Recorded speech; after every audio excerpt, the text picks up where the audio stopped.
Saturday ngayon, nagpe-prepare kami para sa birthday ng apo ko, ng unang-unak apo ko.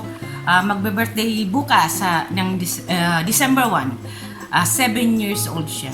Mga dati niya kasing mga birthday, ang malimit niyang hilingin, yung out of town, yung mag-hotel, tapos yung pupunta sa zoo. Yun ang mga gusto niya noon. Ito lang, ng 7th birthday niya, nagkataon 7th birthday, gusto niya party. Kaya tandem naman kami ng anak ko, nung nanay nung apo ko, na pati yung manugang ko, lahat kami dito, kailangan pagbigyan namin siya. Ngayon, nag-start ako mag-prepare last week pa ng mga decor. Tapos ngayon, ito naman ngayon sa mga food. Para syempre masaya. Ayan. Ginawa ko na yan. Nagtimpla na ako ng pang fried chicken. Ayan. Tapos yung lumpia Shanghai. Tapos nag-order na rin kami. Kinuha na namin sa Costco itong pinagawa niyang birthday cake. Tapos, ayan yung mga fruits. Andun pa yung iba. Ngayon ito, gagawa ako ng lumpiang toge. Ngayon gagawa ako ng lumpiang toge kasi may mga kaklase sikas ng mga vegetarian. Tapos yung ate ko na taga rito rin, gagawa din siya ng dalawa rin na salad, tapos pansit na pang vegetarian, tapos yung salmon wings. Kaya kahit may mga visitor kaming mga vegetarian, feel welcome sila sa party. Kaya yan, ready na ako magluto. Ayan na siya. Ibabalot ko na lang.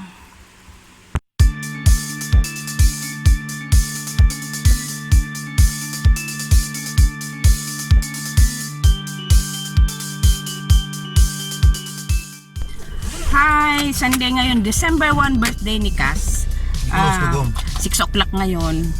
Papunta kami sa park kasi, ayan o, mag-aayos kami doon sa venue ng birthday party ni Cass.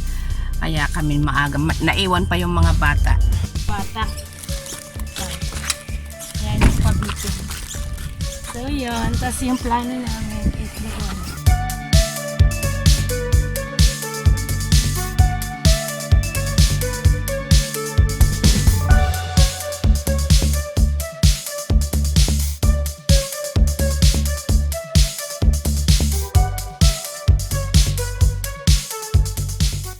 Ngayon, pauwi na kami.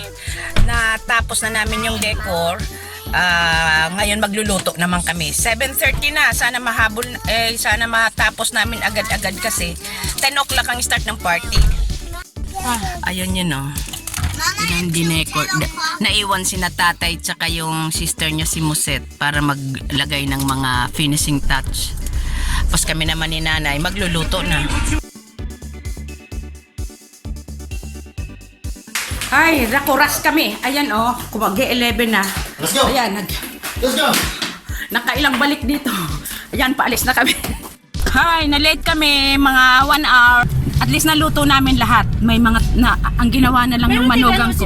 Nagpalaro na sila. Sige na kami. 3 minutes away. Don't worry. Yan na kami. Stress na yung stress na yung sister-in-law. Yung kapatid ng manugang ko kasi siya ang naiwan doon sa park. Kaya nagraras kami. Kasi alam mo naman, Australia to, hindi dito uso ang Filipino time.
Tingnan nyo, dahil sa hangin.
Hope you have a happy birthday, a super extra special day.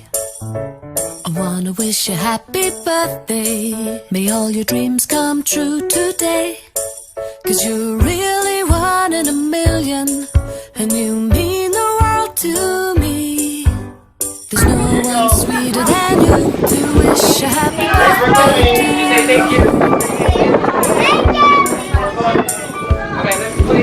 I hope you have a happy birthday and a truly wonderful year, filled with all the joy that you deserve and all the things that you hold dear. 'Cause you're really something special, and you've totally rocked my world. There's no one sweeter than you to wish a happy birthday to. To wish a happy birthday to.